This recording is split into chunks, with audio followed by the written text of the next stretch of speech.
Another live getting started. Watching for those notifications to go out. Yeah. Hello, hello, hello. Welcome, welcome, welcome. Come on in.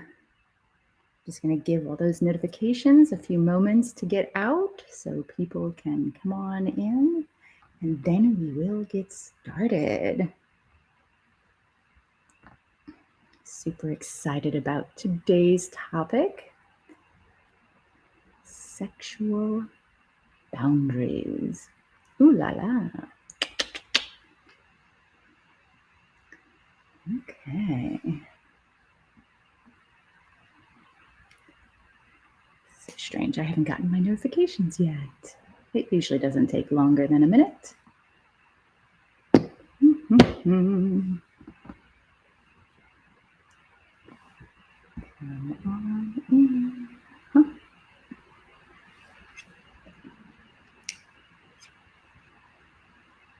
Okay. Well, I don't see my notification going out from the various channels, but the show must go on. So let's go ahead and get this started because I see that some of you are here. So, hello. For those of you who don't know me, I'm Heather. Most people call me Nookie. I live an amazing life. I write books about love, sex, romance, and kink. I teach workshops. I travel across the country and around the world to share my knowledge and my understanding with people of all genders, relationship statuses, orientations, and more. I have always been curious and adventurous when it comes to sex. And luckily, I've had partners who've been the same. So I've explored many facets of sexuality in loving and creative ways.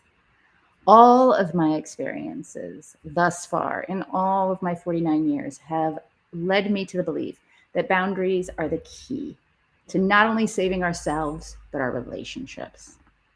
They are what take us from getting by or merely average to healthy, loving, strong, and fan-fucking-tastic. So let's get started. I'll kick us off with an introduction to my book and how I am writing it. Let's see. Okay, so um, can't do anything right today. There we go. Link in the chat. So I am currently writing my new book, Boundaries Are Sexy as Fuck, is the working title, right now. And you can get access to the chapters as I write and post them by pre-registering for my Take No Shit workshop beginning Monday, October 17th. That is in just a few days. So that link right there will take you to the information to register for that workshop. Hello, Sabyasachi. It is lovely to see you. Hello, Ricky. Hello, KS. Always a pleasure. Hello, Cosmopolite. So we are gathering here today to talk about sexual boundaries, which honestly is what, when people talk about boundaries and consent, sex is usually what they're thinking about. That's what we talk about most in popular culture right now. It's what we talk about on social media. It's what we talk about when we're talking about love and when we're talking about dating and so on and so forth. More often than not, we are talking about sexual boundaries.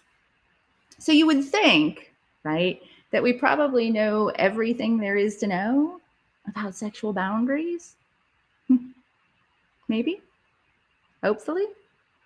We're going to find out because today we are doing a deep dive into sexual boundaries from my book, Boundaries Are Sexy as Fuck, working title. And let's get started, shall we? So, what is sex? We're talking about sexual boundaries, right? So, in order to talk about sexual boundaries, we kind of have to know What is sex? What do you think sex is? The old in out, right?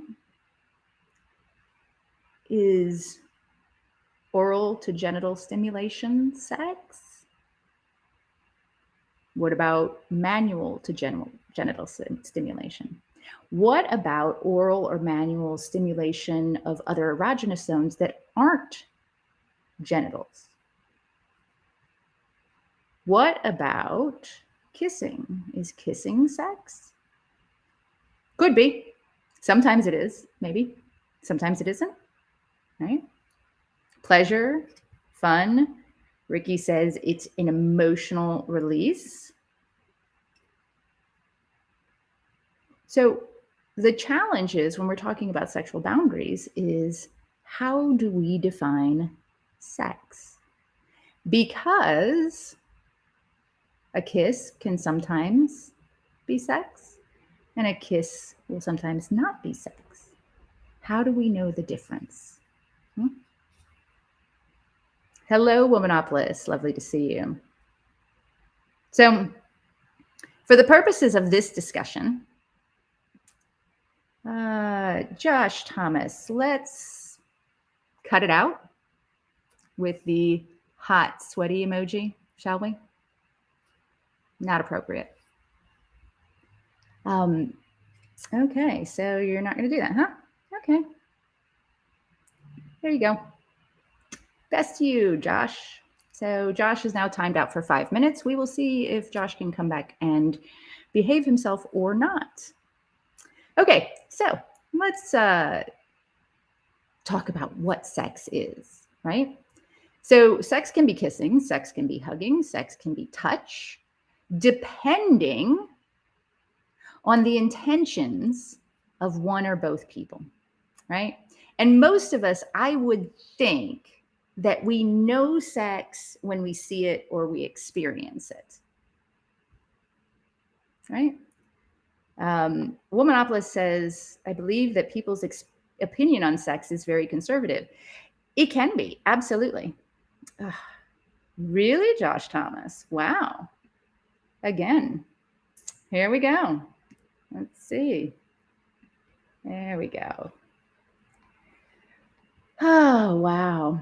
Somebody really, really has a hard on for me. Okay, so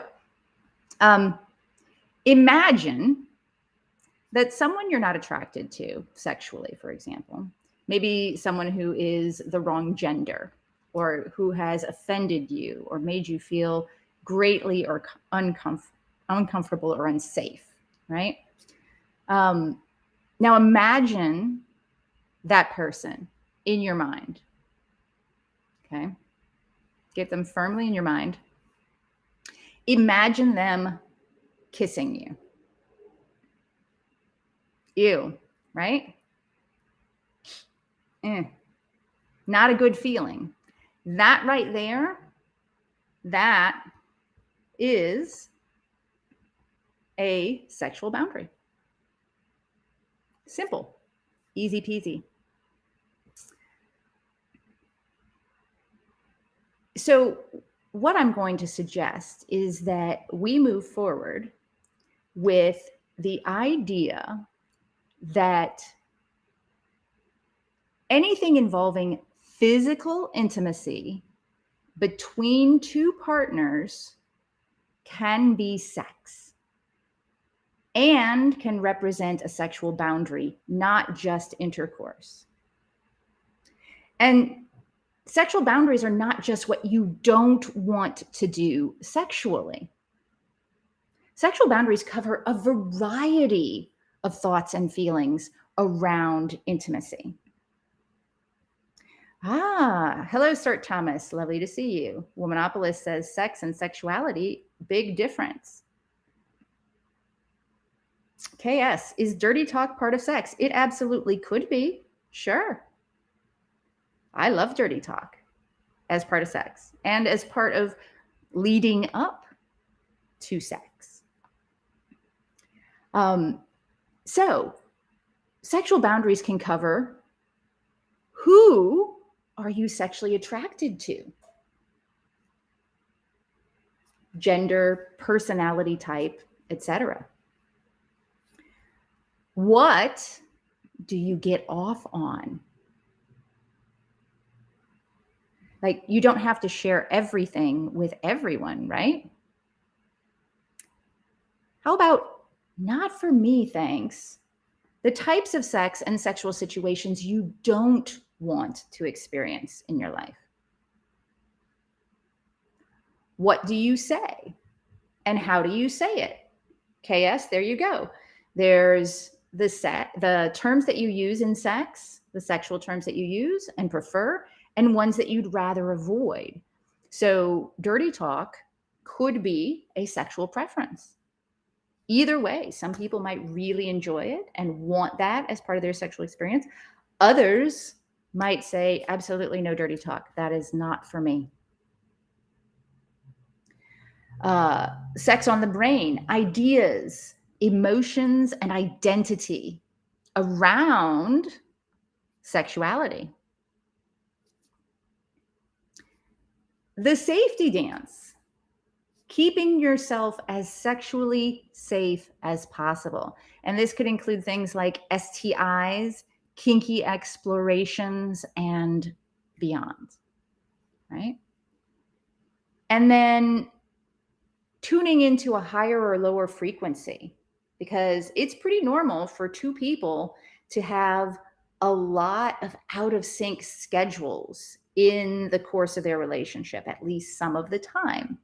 So your sexual boundaries are all the things that make up the user guide. I'm going to spell that out in chat and pop that up here, right there. The user guide for your sexuality, right? I like to talk about building your user guide. Okay. So let's dig deep into this. So who are you sexually attracted to? So as I'm sure you know, human sexuality is complicated. AF, like really, really complicated. We have almost no clue why people are attracted to people aside from the traditional biological imperative. Thing is, you're an animal. No, really, you're an animal. Show 'em, tiger. No, kidding. Here's the thing, we're all animals. And as far as we might have come from those hunter-gatherer days and mud huts, those animals are still inside of us. And many of the things the vast majority of us find attractive are influenced by what we traditionally associate with masculine and feminine, right? And even that, what you associate as masculine or feminine, is influenced by how you were raised. What you were told is masculine or feminine, and what you saw around yourself, like your parents, your family, etc., when you were young. And whatever gender and attraction journeys you take through life, those ideals can be hard to unpack and process if you even want to. So Womanopolis says, I don't want to dominate, for example, but I want to be dominated. Exactly. KS asks, how does one know what they're aroused by? Go out and try it. In the words of the infamous Cole Porter, experiment. That's the best you can do. Explore the possibilities. Womanopolis says, animal equals sex, human equals sexuality. Cosmopolite, I started to notice different types of attraction after entering the kink scene. There are some people I'm attracted to in a kinky sense, but not sexually. There you go. You ever had like a best friend crush right? Where you're super attracted to them, like intellectually, and you're very happy when you're around them. It's almost like being in love, but you don't have that super sexual feeling about it. Aces, for example, who don't, asexuals, often feel that sort of way. It's like a romantic, crushy thing that doesn't include sexuality. And then there's the sexuality that's like, ooh, I really, really want to like dig deep and like make love with this person. And there's some people you're just like, I just want to bang, right? Different types of sexual attraction. So, okay. And then aside from like the biological imperative, there's one thing that nearly everyone rates as sexy, regardless of the person. Can you guess what that is? I bet you can. Confidence, right? So, to many people, confidence is like catnip, especially when it's seen on the genders or roles that they're attracted to. It might be enough of a draw if you found yourself attracted to people who are super confident, even when they are not the gender that normally attracts you. The bromance, the bestie crush, and so on, so that looking up to somebody attraction. And confidence is usually communicated in mostly nonverbal ways through posture, eye contact, and smiling.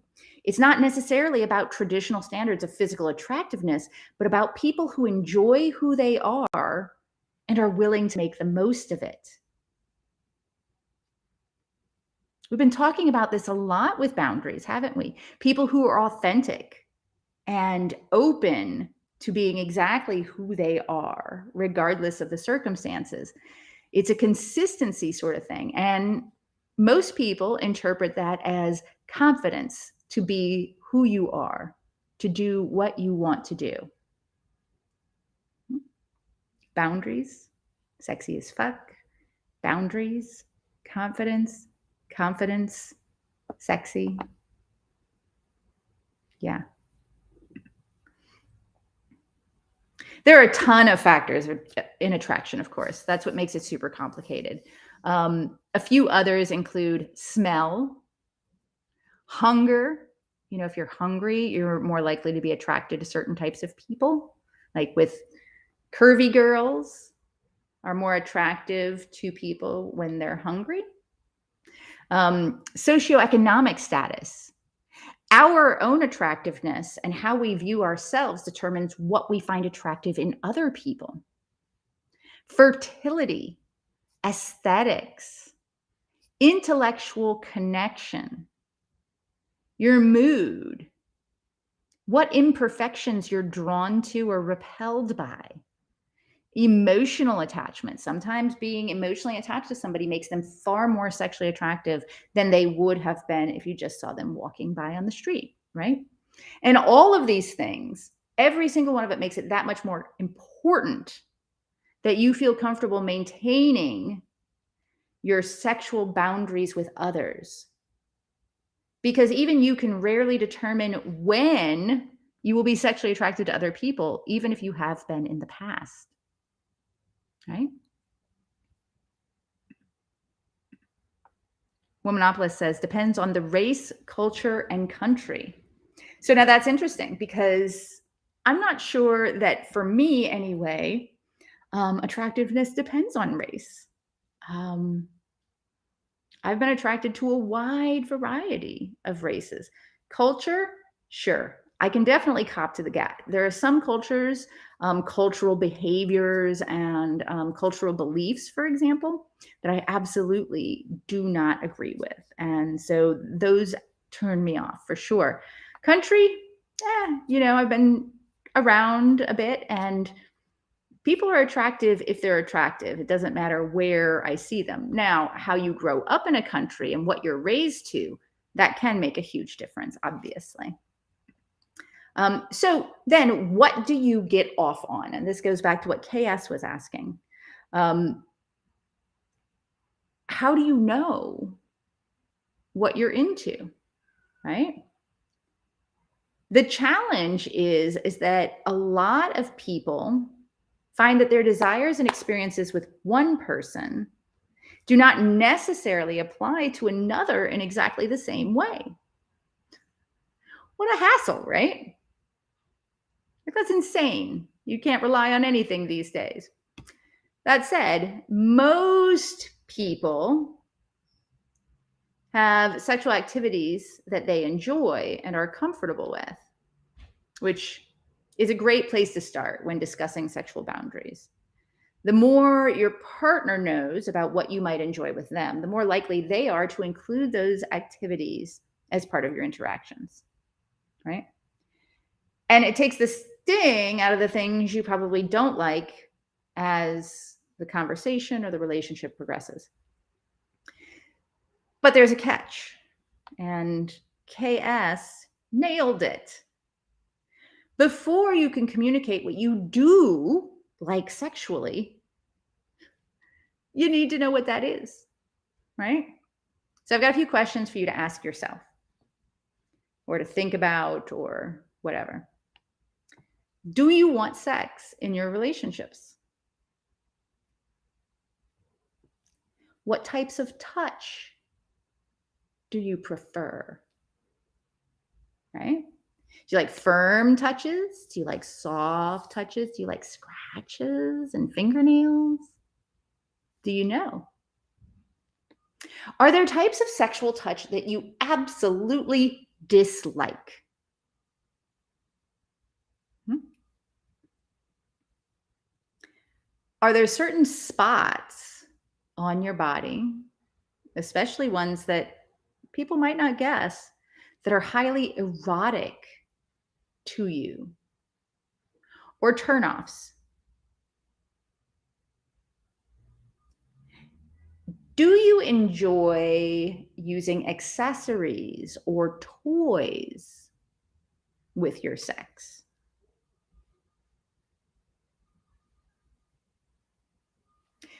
What gets you in the mood?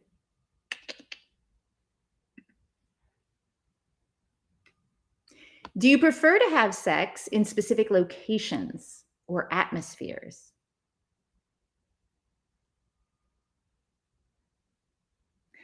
Are you comfortable being the object of sexual gaze? Of strangers? Of friends? Of your partner? Right? But what if you don't really have much experience? Hmm, Then take it slow. You probably have a couple of things that excite you mentally. The idea of something, that is a place to start. Many, many, many sexuality educators will recommend solo play. And I do too.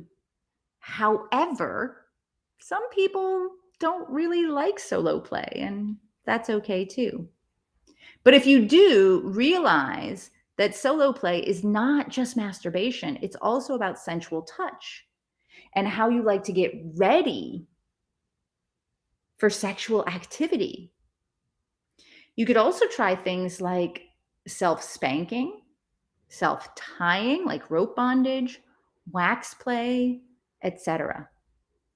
You can test a range of sensations on yourself and get a good feel for what you like and you don't like, at least potentially.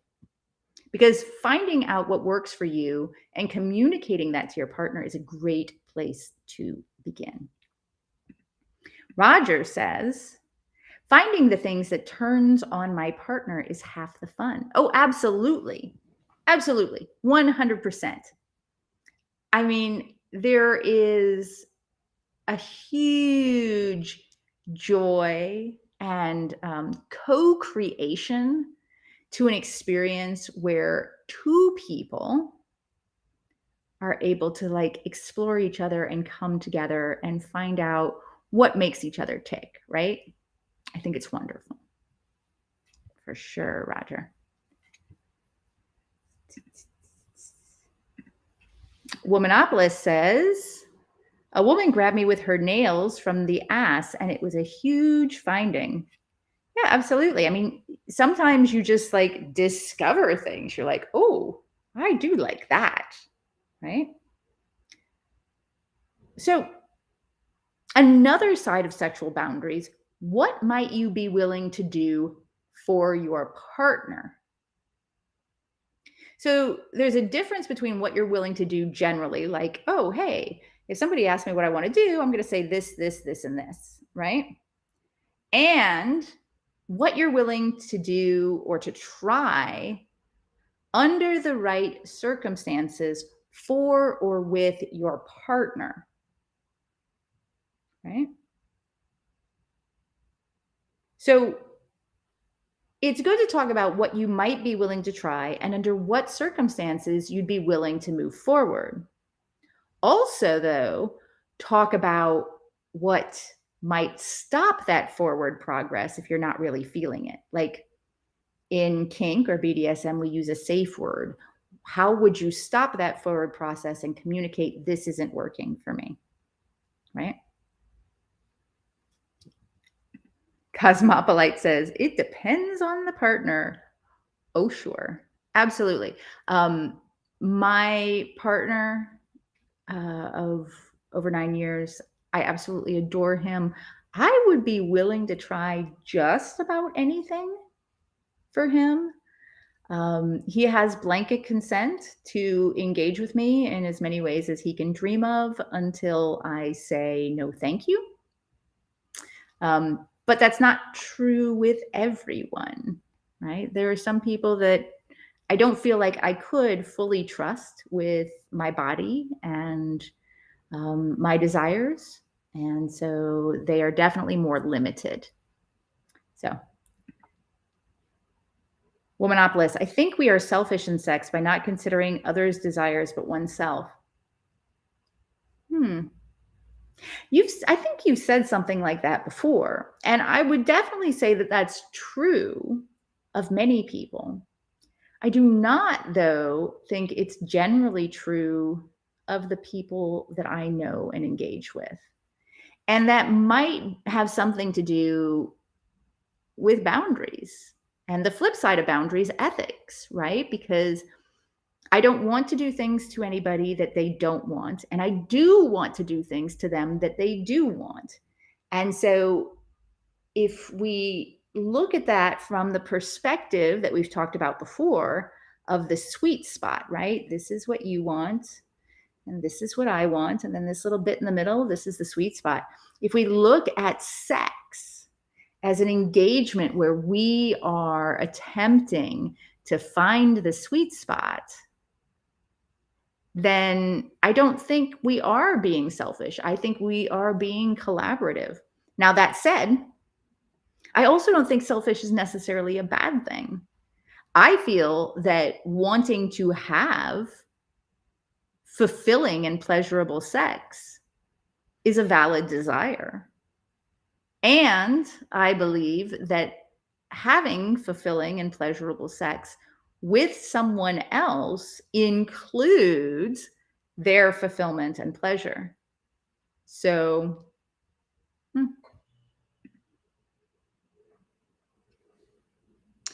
Roger says, I will try most things at least once. However, there are certain things I will not do. Absolutely. And you could call those limits. You could call those boundaries, whatever you want. Okay. Cosmopolite. I think it depends on the person. Sometimes people are so eager to please their partner that they do stuff that they don't want to do. Absolutely. Now, the question from my mind that immediately comes up is, are they so willing to please their partner, in that case, sexually? Or are they willing to do things and cross their own sexual boundaries in order to keep their partner in a relationship?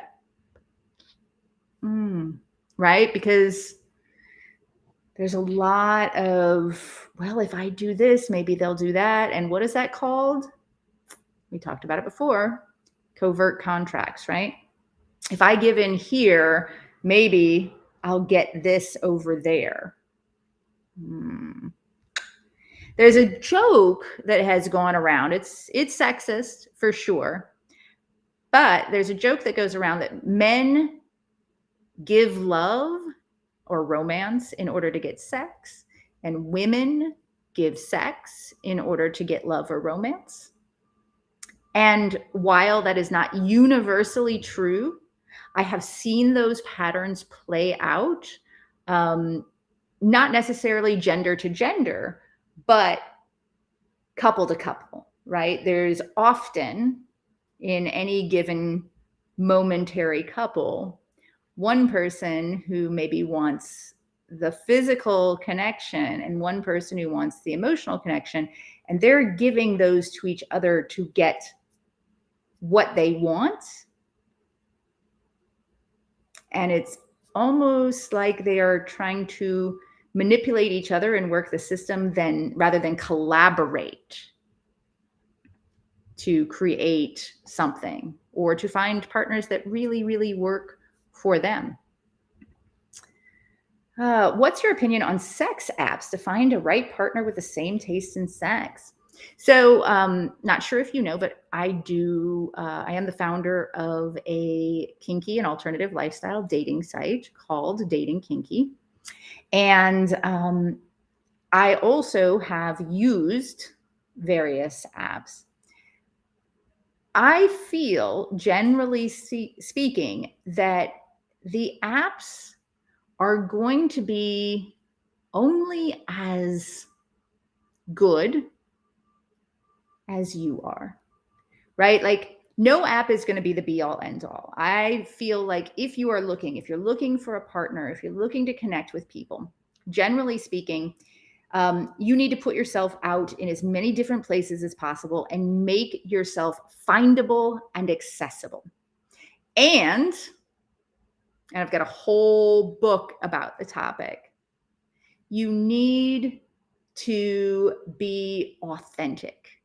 The book's called Dating Kinky, by the way. You need to be authentic. You need to create an authentic profile.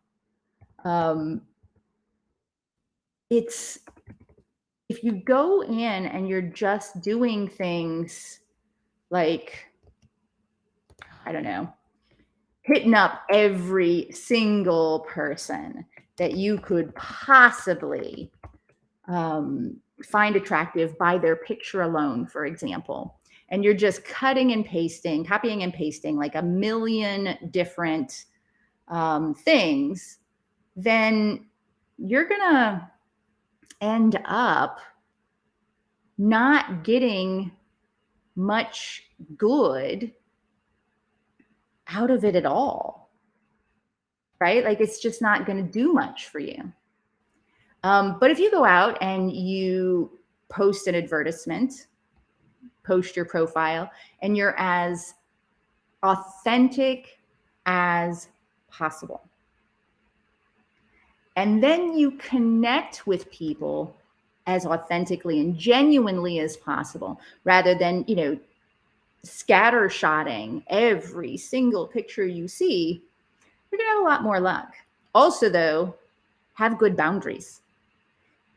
Yesterday, the chapter that I wrote and posted in the Boundaries Are Sexy as Fuck book is titled, what is it called? Start with No.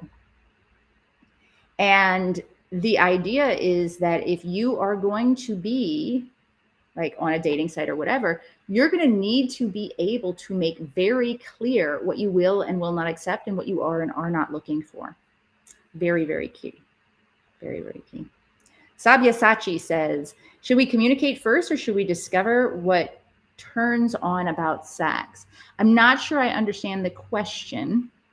Are you talking about like when you're on like sex dating apps or whatever, communicate first or ask about what turns them on, like what they're into?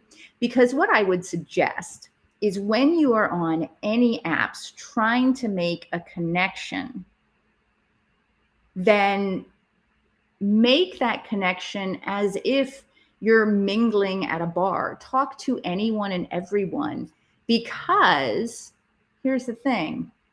You learn a lot about people and about engaging with people and about how to connect. And you make friends and you might actually, like somebody, I've had people that have like spoken to me over the years and I'm like, oh, hey, I really want to introduce you to this person. And I introduce them to that person and suddenly, bam, right? If all they had done was come to me and say, hey, if, are you into, I don't know, spanking? And I would have been like, thanks so much. I'm not here to talk about my kinks. Best of luck to you. And they never would have gotten any further than that with dozens, perhaps hundreds of people that they approached, right? Does it make sense? Search. Any site or app is only as good depending on how honest you are with the site and or app as you are with yourself. That's absolutely a huge factor. Being authentic is key. Absolutely key. And the other thing I would say, and this is huge, I run a dating app, a dating site. And while I say absolutely use apps and sites and whatever to connect with people, do your best to get offline as quickly as possible. Meet for tea, meet for coffee, go for a walk, meet face to face, create that connection, or at least see if there's any chemistry as quickly as possible. Get out to sloshes, get out to munches, get out to, if you're into that, swingers meetups, get out to hike clubs, get out to where the people are that you might be interested in meeting for whatever it is. If you're into Bible study, get out to Bible study clubs.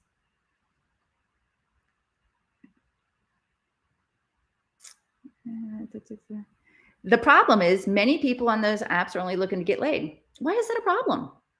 Who cares? They want to get laid. You're not just looking to get laid. Next. It's just not a match. I don't think there's a problem with that. I think it's just, oh, that's what you're up for. That's not what I'm looking for. Thanks so much. Best of luck to you. Block. Right? Don't have to deal with them again. Super easy.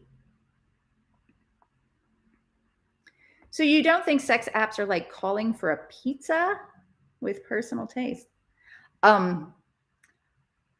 I think that a lot of people would prefer that sex apps be like ordering a pizza so they could like get whatever they wanted by ordering from a menu any time of the night or day.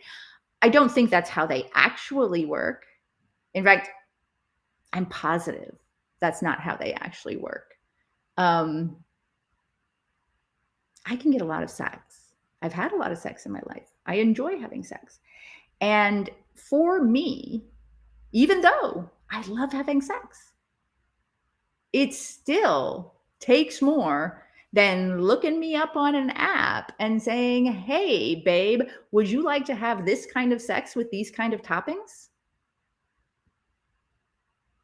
That might happen. It might work once in a very blue moon. And hey, more power to the people who do that. It's not me. And it's not going to be the majority of people on there. Most people are going to want to have sex with people that they kind of like. Now, there are some hookup apps where, especially things like Grindr and so on and so forth, which are specifically for mask presenting folks, where it's literally go do the thing and done. It's okay. I don't have a problem with that. It's not for me. But if it works and they like it, 2 thumbs up, right? So many people speak to me like I'm just my fetish list. Ding, ding, ding, ding, ding, ding, ding, ding, ding, ding. I think people sometimes forget that we're humans first and foremost. So true. And that's huge. It's key, right? If you are simply trying to dial up a person and order a pizza, by all means, dial up a person, order a pizza from, I don't know, a pro site or something. Don't try to force or manipulate someone who's looking for a connection into that sexual, physical realm, right? And if their profile suggests that they're looking for a connection or they want to know you first or whatever, heading right in there and saying, hey, want to have sex in these crazy ways? I noticed that you like them too, is not going to get you anywhere. It seems pretty obvious to me. Treat people like they want to be treated. Sir Thomas, based on the pizza comment, would you want to try something different than the usual ordered item? See, exactly. So, but here's the thing. What is my usual ordered item, right? What is your usual ordered item? Where do those overlap, integrate? And then if we like what the shape of that looks like after our conversations or explorations, then we might want to talk about how do we expand that beyond the usual order, right? How do we try new toppings or experiences together, you and I? How do we do that? How do we collaborate on that to create something more together?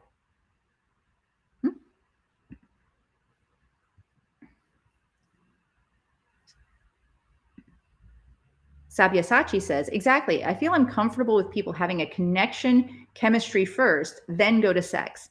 Absolutely. Now, I will be clear. It is absolutely valid to want to be sure that you are creating a connection with somebody who has similar interests to you, right? So there is a reason we have dating kinky, right? So that people can find other people who are kinky. There's also Christian mingle, so that people can find other people who are Christian, right? Sizzler for people who find other people who like bacon. But I mean, really, bacon? Who doesn't love bacon? No, I know people. I know there are people who don't love bacon. They're just silly. But there are a lot of different sites out there. Like there's like hunters sites, right? Outdoors sites, runners sites for connecting people who have similar interests. So Womanopolis says, but kink has a lot of variants and styles. Of course it does. So does Christianity. So does running. Are you a long distance runner? Are you a marathoner? Are you 100Ker? Are you 100-miler? Do you run on the weekends? Do you jog? Do you do it for fun? Of course, there's variation in everything. Go where your people are, and then by all means, look at their profile. Say, hey, is this something you might be interested in if we get to know each other? Okay. As Sir Thomas says, everything revolves around communication and honesty. So what if you are really, really, really inexperienced sexually and you don't even know how to talk about your sexual boundaries? There are a lot of sites out there. You can look up Scarlet Teen, for example. Let me grab that link. There's a yes, no, maybe, a sexual inventory stock list that you can go through, right? Yes, no, maybe. And I actually add a couple to those. Yes, no, maybe, I don't know, and fantasy, right? So you start with a list of things that you might find interesting. And you just go through and you say, yes, no, maybe, right? Look at that. I don't know. I don't even know what that is. I'm not sure. I'm going to hold off on answering that one. Or, oh, heck yeah, that's a fantasy. I may not like it when I try it, but I fantasize about that, right? Create a list of the things that right now you can say yes, no, maybe, I don't know, or fantasy to. Now, if you have the opportunity, do that with a partner, share that blank list with a partner to do the same, and then come together in an intentional time set aside for sharing to discuss your answers. Look again for that sweet spot. What do you both say yes to? What do you both say yes or maybe to? What do you both say yes, fantasy, or maybe to? Right?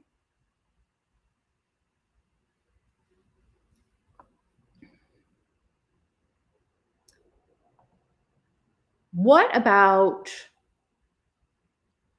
when you're coming together with somebody that you might really, really, really like, but you don't have the same desires? That's a challenge, especially when their desires are on your no-fly list or vice versa, right? Some people need very specific sexual activities to feel fulfilled. So it's that much more important that they find someone who can offer them that kind of connection. Other people are more flexible, like they have fantasies and they have ideas, but depending on their connection with a partner, what they get into will be different from relationship to relationship. You dig? Like some people are more like chameleons and change with each relationship. And you may not yet know which you are, or you might be open to a lot of things, but you don't know what yet until you make that connection. And that's okay. So, a few things to think about when you are discussing and collaborating to create a fulfilling sex life that works for both you and your partner. Are you ready and willing to have sex? What about, do you need to have a specific comfort or intimacy level to enjoy sex? What parts of your body are off limits during sex? And are they off limits for touch or for gazing at, or both? Like there are some people who really, really, really prefer to have sex with the lights out, right? They don't like to be looked at. It is a very vulnerable thing for them, but they don't mind being touched. Then there are some people who they can't stand being touched in certain places, but they don't mind you looking at it. So talking about parts of your body that might be off limits is important. Are there things that hurt you during sex that should be avoided? Are there sexual techniques that you don't really like? Like there are some people in the world who just really, they could, if they never had oral sex performed on them again, they would be just fine, right? Whereas other people might pretty much require that as part of a fulfilling sex life with them, right? So these things are important. Are there techniques you don't really like? So you might enjoy massage, but you don't enjoy very deep tissue massage. That's painful to you. Talking about the techniques that you don't really like. Is one of your love languages from the 5lovelanguages.com touch? And if so, 5lovelanguages.com.